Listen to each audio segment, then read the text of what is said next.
दादी हूँ, दादी सास नहीं। भोपाल शहर में मोना अपने प्यारे से परिवार के साथ रहती थी। उसके परिवार में उसकी माँ सविता, पिता राकेश, चाचा लखन, चाची निशा और दादी रामकली थी। वो घर में सबसे छोटी थी, इसलिए उसका लाड़ प्यार बहुत ज़्यादा होता था। मोना, कहाँ हो तुम मोना? किसी ने मोना को देखा क्या?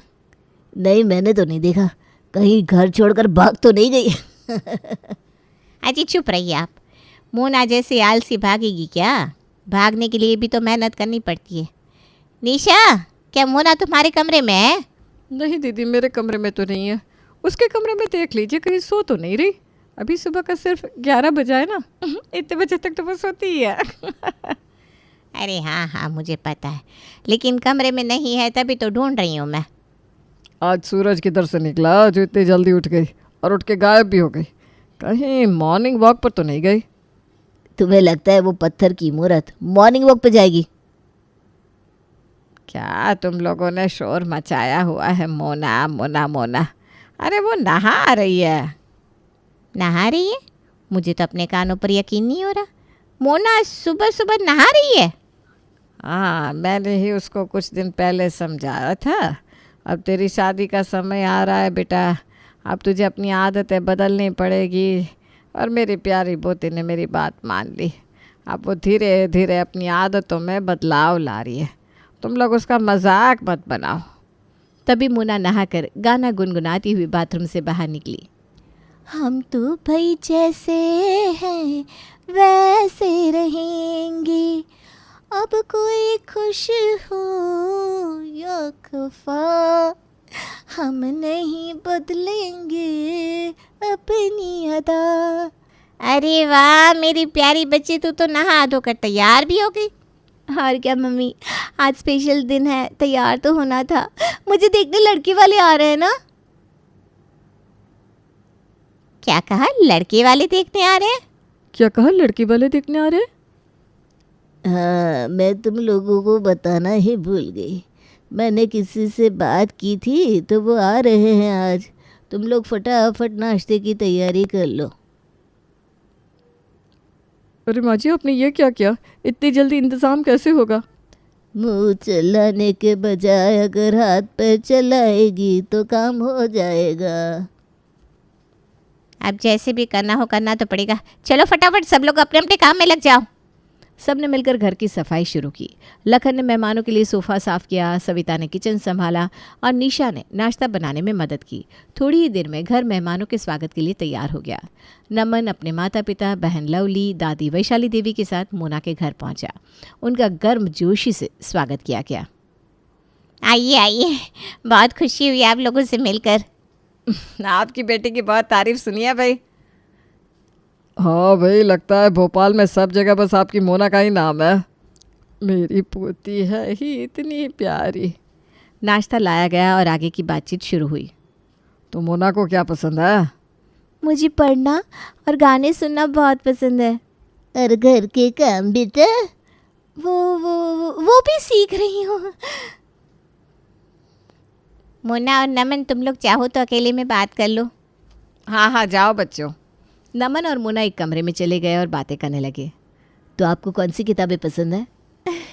जो रोमांचक और मज़ेदार हो। और गाने? पुराने गाने जो दिल को सुकून दे। आपके जवाब तो मेरे जैसे ही हैं। शायद इसीलिए हम क्या? नहीं, कुछ नहीं। मैं समझ गया। नमन और मोना एक दूसरे को पसंद कर लेते हैं, रिश्ता तय हो जाता है और सभी बहुत खुश होते हैं। लेकिन फिर अगले दिन मोना की चाची निशा उसे कुछ उल्टा पढ़ाना शुरू कर देती है। सुन, तेरी शादी तो तय हो गई, लेकिन ससुराल का ध्यान रखना। क्या मतलब चाची?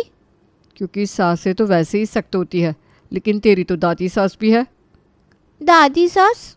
हाँ, और वो तो सास से भी 10 कदम आगे होती हैं। पुरानी सोच, पुराने नियम। सुबह सबसे पहले उठना, रात में सबसे देर से सोना, काम करते रहना। और कोई गलती हुई तो क्या? अरे तो वो तुझे सबके सामने बेइज्जत करेंगी। ये दादी सास ना एक नंबर की विलन होती है, बस ऐसा समझ ले। ओह, ऐसा क्या? और एक बात याद रखना, उनके सामने कभी गुस्सा मत करना। कहीं पता चले वो अपने गुस्से में आ गई तो सीधे तेरा तलाक हो जाएगा। नहीं नहीं, ठीक है, मैं ध्यान रखूंगी।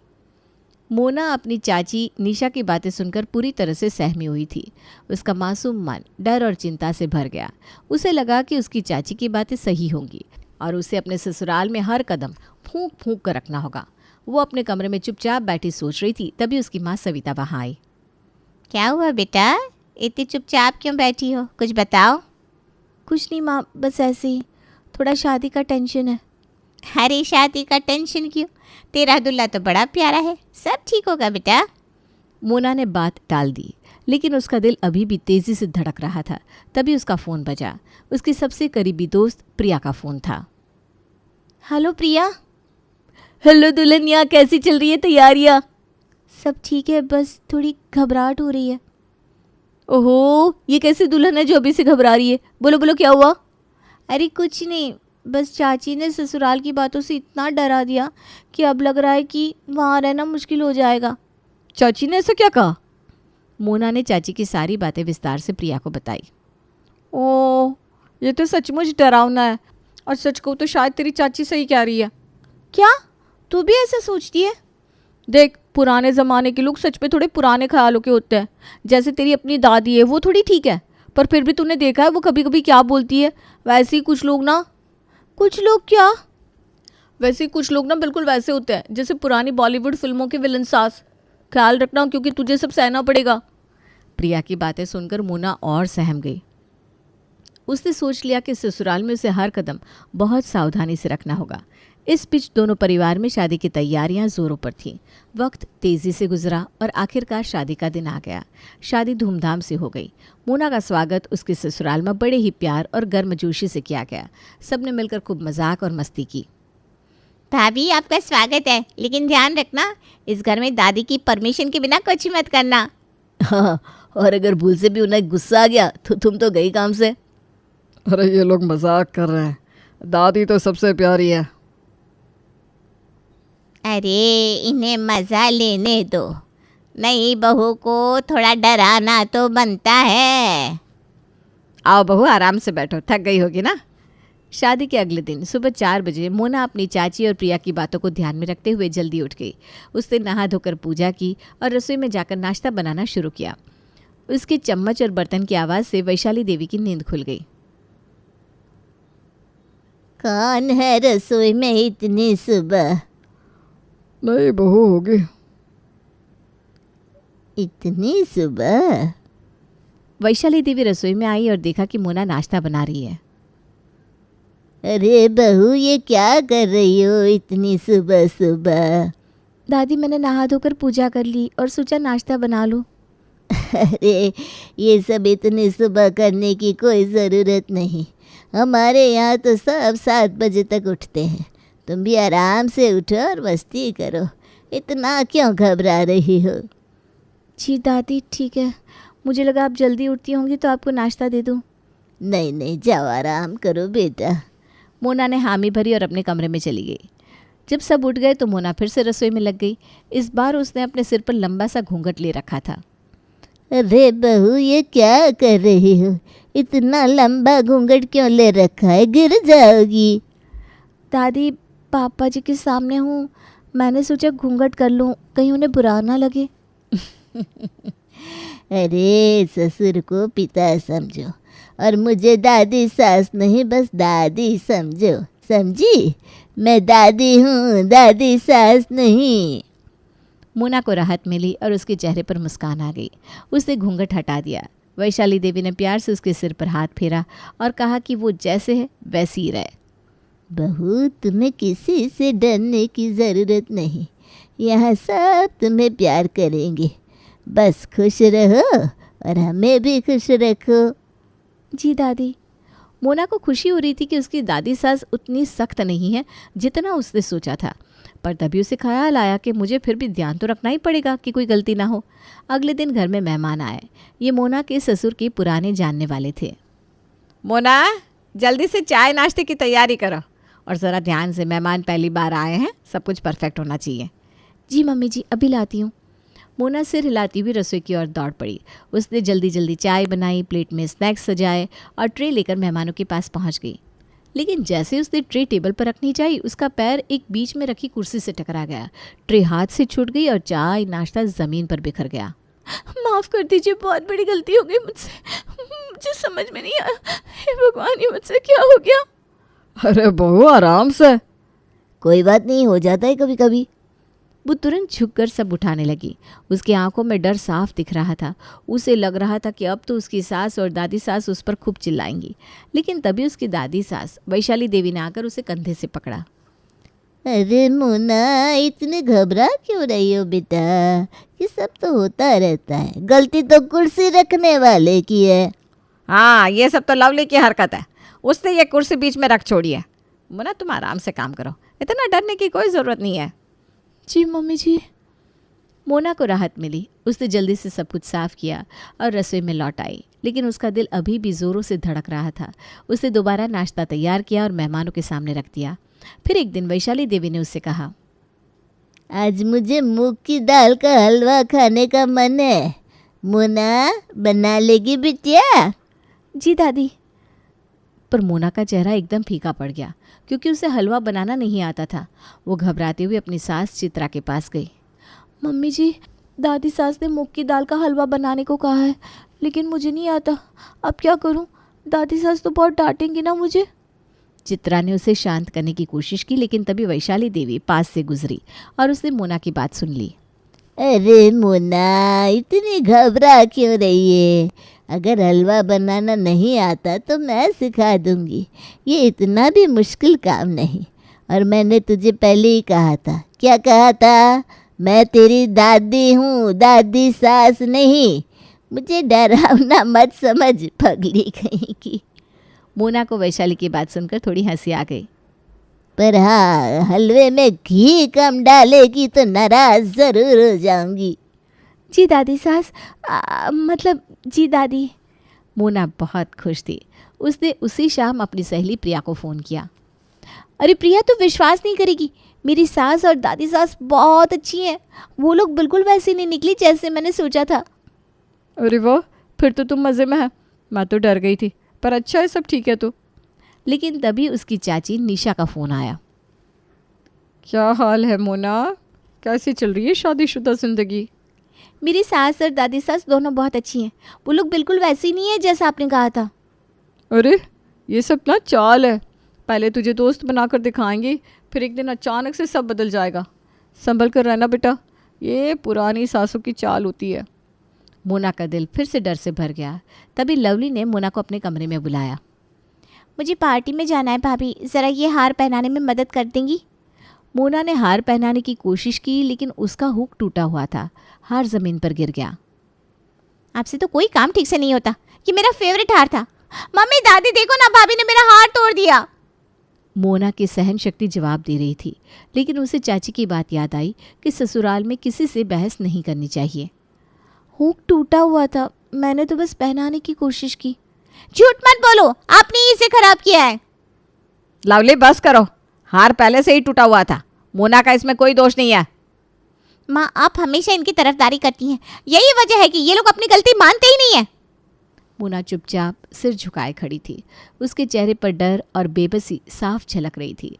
तभी वैशाली देवी वहां आ गई। उन्होंने मोना को देखा और फिर लवली की तरफ देखा। अरे मोना, तुम चुप क्यों खड़ी हो? अगर तुम्हारी गलती नहीं है तो सुनाओ इसे। मोना ने हैरानी से अपनी दादी सास को देखा। उसे यकीन नहीं हो रहा था कि उसकी दादी सास ऐसा कह रही थी। क्या हुआ? अगर तू नहीं बोलेगी तो मैं बोलूँगी। इसके बाद वैशाली ने लवली की तरफ रुख किया और उसकी क्लास लगानी शुरू कर दी। लवली, जब तेरी भाभी तुझे साफ साफ बता रही है कि हार पहले से टूटा हुआ था, तो काहे का तमाशा कर रही है? हाँ, क्या हर बात पर तू चिल्लाने का ठेका लेकर बैठी है? बड़ी आई शिकायत करने वाली। जा, कोई और हार पहन और पार्टी के लिए निकल। लवली वैशाली के आगे कुछ नहीं बोल पाई। शर्मिंदा होकर वहां से जाने लगी। जा, कहाँ रही है? भाभी को सॉरी बोल पहले। सॉरी भाभी। It's okay. लवली ने सिर झुकाया और चुपचाप वहां से निकल गई। उसके जाने के बाद वैशाली ने मोना की तरफ देखा। अब तू बता, तुझसे पलट कर कुछ कहते क्यों नहीं बना? हैं? और ये क्या तू हमेशा घूंघट क्यों लेती है? हर बात पर इतना घबराती क्यों है? ओ दादी सास, मेरी चाची ने कहा था कि क्या कहा था तेरी चाची ने? मोना ने सारी बात बता दी कि कैसे उसकी चाची ने उसे समझाया था कि दादी सास बड़ी खतरनाक होती है और हमेशा सावधान रहना चाहिए। वैशाली ने पूरी बात ध्यान से सुनी और हंसते हुए बोली, तेरी चाची को तो मैं बताती हूँ, ये सब पुराने ख्यालों वाली बातें हैं। अच्छा ऐसा कर, अपने मायके वालों को कल डिनर पर बुला ले। अपनी चाची को खास तौर पर बुलाना, मैं खुद उनसे बात करूँगी। ठीक है दादी। मोना को समझ में नहीं आया कि वैशाली क्या करने वाली है, लेकिन उसने हामी भर दी। फिर अगले दिन मोना के मायके वाले डिनर पर आए। वैशाली और चित्रा ने सभी का स्वागत किया। सब कुछ बड़े अच्छे से चल रहा था, पर तभी मोना की चाची निशा बिना वैशाली के पैर छुए सीधा सोफे पर जाकर बैठ गई। निशा, ये क्या तरीका है? आपको आपके माता पिता ने कुछ सिखाया नहीं? बड़े बुजुर्गों के पैर छूने चाहिए, और जब तक बड़े नहीं बैठते छोटे लोग खड़े रहते हैं। वो मैंने सोचा। आपने क्या सोचा? बहू को तो बड़ी बड़ी बातें सिखा रही थी, खुद के तौर तरीके देखे। बड़ी आई हमें सीख देने वाली। सभी चुपचाप बैठे थे। मोना को अंदर ही अंदर हंसी भी आ रही थी और राहत भी महसूस हो रही थी। उसकी चाची पहली बार इतनी चुप थी। तभी रामकली निशा पर चिल्लाई, तुझसे तो कुछ भी संभलता नहीं, जहाँ जाती है नाक कटवा देती है। मोना की ससुराल में भी तूने कोई इज्जत नहीं रखी। कैसी औरत है तुझे? तुझे ना तेरे माँ बाप ने कुछ सिखाया, ना हमारे घर में रहकर कुछ सीखा। निशा ने कुछ कहने की कोशिश की, लेकिन रामकली ने उसे बीच में ही टोक दिया। चुप, कुछ मत बोल, सीखने का समय निकल चुका है। अगर मोना की माँ सविता से कुछ सीख लेती तो शायद आज तू भी अपनी जेठानी की तरह संस्कारी बन जाती। देख कितनी तहजीबदार है वो। निशा बेबस सी खड़ी थी, उसकी आंखों में आंसू भर आए थे। तभी वैशाली ने बीच में हस्तक्षेप किया। अरे रामकली जी, इतना मत डांटिए, अब समझ गई है वो। मैंने कुछ गलत नहीं कहा, ये बस इसी लायक है। बस बड़ी बड़ी बातें करवा लो इससे। वैशाली ने गहरी सांस ली और बोली, आपने सही टोका रामकली जी, लेकिन मैंने ये सब इसलिए कहा क्योंकि आपकी बहू ने मेरी बहू के मन में मेरे खिलाफ डर बिठा दिया था। सभी चौंकर वैशाली की तरफ देखने लगे। इसका मतलब क्या है? मुन्ना को लगा कि मैं वैसी दादी सास हूँ जो बहुओं को सताती है, और ये सब उसकी चाची निशा ने उसके दिमाग में भरा था। मैंने उसे समझाया कि मैं उसकी दादी हूँ, दादी सास नहीं। ये सुनकर रामकली का गुस्सा और बढ़ गया। निशा, तुझसे अपना घर परिवार नहीं संभल रहा और मेरी पोती के घर में आग लगाने चली है। तूने तो हमारी नाक कटवा दी। मुझे माफ़ कर दीजिए, मुझसे गलती हो गई। अब जाने भी दीजिए, गलती सबसे होती है, लेकिन एक बात सबको समझनी चाहिए, अब ज़माना बदल गया है, समय के साथ चलना ज़रूरी है। थोड़ा मॉडर्न होना बुरा नहीं, जब तक हम अपनी जड़ों से जुड़े रहे। इज्जत और प्यार दिल में होना चाहिए, सिर्फ दिखावे से कुछ नहीं होता। सभी ने वैशाली की बात से सहमति जताई और माहौल फिर से हल्का हो गया। अब सब आराम से बैठ गए और बातें होने लगी। मोना को समझ में आ चुका था कि वैशाली सचमुच उसकी दादी है, दादी सास नहीं।